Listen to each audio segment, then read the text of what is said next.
Hi అండి, ఈరోజు నేను క్యాబేజీ కూర చేయాలనుకుంటున్నాను. నేను ఎలా వండుతాను అనేది చూడండి. ఫస్ట్ అయితే ఆయిల్ వేసుకున్నాము.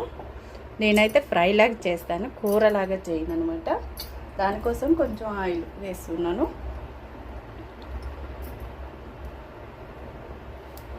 చూడండి, ఆయిల్ వేడెక్కిన తర్వాత మనం శనగపప్పు కొంచెం వేసుకుంటున్నాము, అలాగే సాయిపప్పు, చూడండి, ఆవాలు, జీలకర్ర, ఎండుమిర్చి, ఇవి కొంచెం వేగాలండి.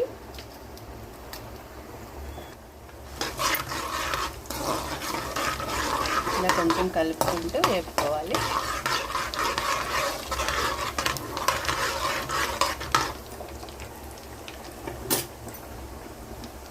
వెల్లుల్లిపాయలండి కొంచెం ఎక్కువ వేసుకోవాలన్నమాట.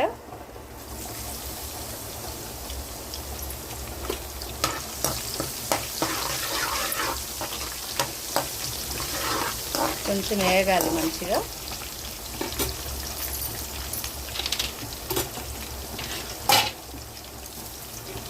కొంచెం కరివేపాకు వేసుకొని కొంచెం సేపు వేసుకోవాల్సి ఉంటుంది. దీంట్లోనే మనము కొంచెం పసుపు వేసుకోవాలండి.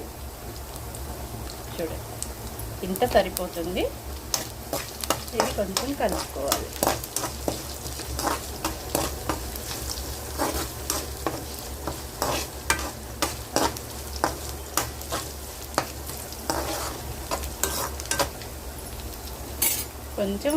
కొంచెం వేగాలండి. ఇది చూడండి, సన్నగా కట్ చేసి కడిగి పట్టిన క్యాబేజీ అనమాట. ఈ మాదిరి కట్ చేసుకున్నాము.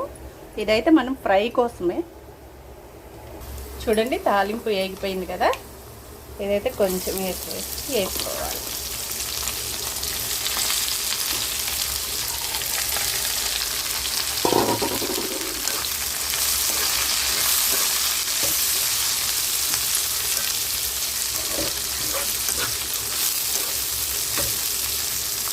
చూడండి, బాగా మిక్స్ చేసిన తర్వాత కొద్దిసేపు మూత పెట్టేయాలి. ఈ విధంగా మూత పెట్టేసి కొంచెం సేపు ఉండాలండి. మధ్య మధ్యలో కలుపుతూ ఉండాలి. చూడండి, రుచికి తగినంత ఉప్పు వేసుకోవాలండి.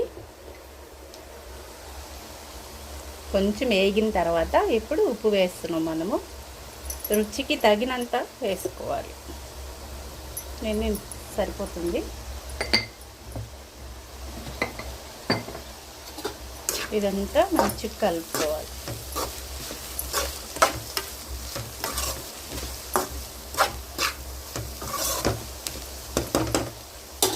మూత పెట్టేసి మగ్గనివ్వాలి. ఇలాగ వచ్చిన తర్వాత బాగా వేగిపోయింది కదా. ఇది కొంచెం లేట్గా సిమ్లో పెట్టుకొని ఈ కలర్ వచ్చే వరకు వేపాలండి. బాగా మాడిపోయినట్టు కాదండి, ఇది కలర్ అలా ఉంది.